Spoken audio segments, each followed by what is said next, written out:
ఇవాళ ఈ జిల్లాలో ఉన్న ఎత్తిపోతల పథకాలు కావచ్చు, కాలువల ద్వారా నీళ్లు కావచ్చు, ఎలిమినేటి మాధవరెడ్డి ప్రాజెక్టు పూర్తి కావచ్చు, మొదలుపెట్టిన ఎస్ఎల్బిసి కావచ్చు, బ్రాహ్మణపల్లి కావచ్చు, లేదా ఈ ప్రాంతంలో ఉన్న ప్రతి ప్రాజెక్టు ఆనాడు కాంగ్రెస్ పార్టీ హయాంలో మేము మొదలుపెట్టినాం, కొన్ని పూర్తి చేసినాం.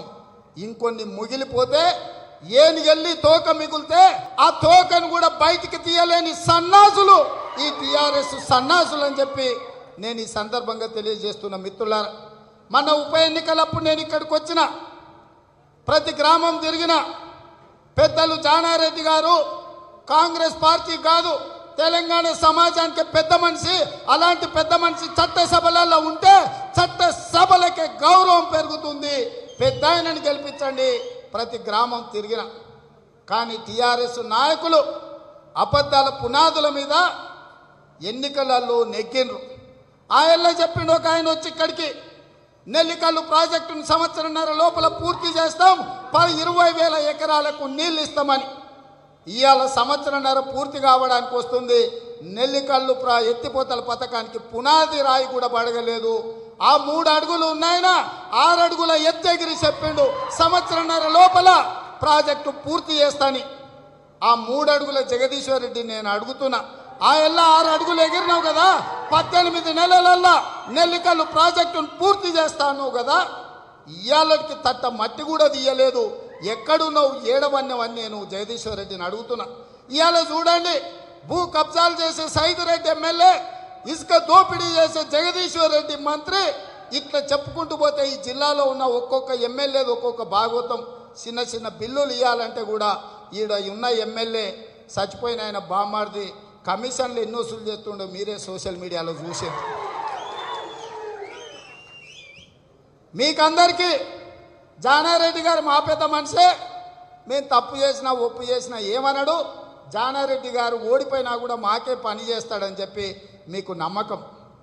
కానీ జానారెడ్డి గారు లేకపోవడం వల్ల ఆ చట్టసభల గౌరవమే తగ్గింది తప్ప వారికి తగ్గింది ఏం లేదు.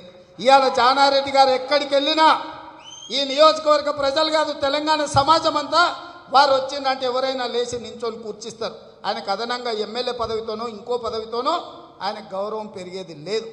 కానీ చట్టసభలల్లో అది మొత్తం కోతల గుంపులాక సభ నడుపుతుంటే మంచో చెట్టో చెప్పడానికి ఒక పెద్ద మనిషి ఉండాల్సిన చట్టసభలలో వారు లేకపోవడం వల్ల తెలంగాణ సమాజమే గౌరవం తగ్గింది. మా మిత్రులు ఇక్కడ ఉన్నోళ్ళు కొంతమందిని మమ్మల్ని పులులు అంటున్నారు, కొంతమందిని సింహాలు అంటున్నారు. సంతోషం. కానీ సర్కస్లో పులులను సింహాలను ఆడించడానికి ఒక రింగు మాస్టర్ ఉంటారు, ఆ రింగు మాస్టరే జానారెడ్డి గారు. కాంగ్రెస్ పార్టీలో పులులు సింహాలు ఉన్నాయి, కానీ ఈ పక్కనే అడవి ఉంది, నల్లమల అటవీ ప్రాంతం పక్కన ఉండే మేమందరం పులులు సింహాలు అయి ఉండొచ్చు, కానీ ఈ పులుల సింహాలను ఆడించడానికి రింగు మాస్టర్ ఉంటారు. పెద్దలు జానారెడ్డి గారు మాకు అందరికీ రింగు మాస్టరు. ఎక్కడ ఏ సమస్య వచ్చినా సమయస్ఫూర్తితోని ఒడుపుతోని సమస్యల్ని పరిష్కరించే నాయకత్వం కాంగ్రెస్ పార్టీకి ఉన్నది. పరిపాలనలో అనుభవం ఉన్నది. పోరాటంలో దాదాపుగా 40 సంవత్సరాలు కాంగ్రెస్ పార్టీని కింద పడకుండా భుజాల మీద మోసిన దామోదర్ రెడ్డి గారు లాంటి నాయకులు ఈ జిల్లాలో ఉన్నారు.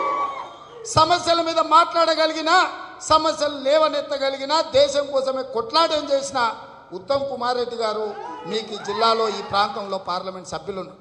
నేను ఒక్కటే అడుగుతున్నా మా కార్యకర్తలు, అధైర్యపడకండి.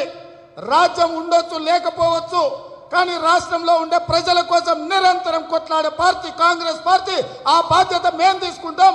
ఈ తెలంగాణ రాష్ట్రంలో ఉన్న చనిపోతున్న రైతులను పంట కొనుగోలు చేయకుండా తలబిరుసుగా మాట్లాడుతున్న రాష్ట్ర ప్రభుత్వం మెడలు వంచడానికి కాంగ్రెస్ పార్టీ ఇవాళ కార్యాచరణ తీసుకున్నది.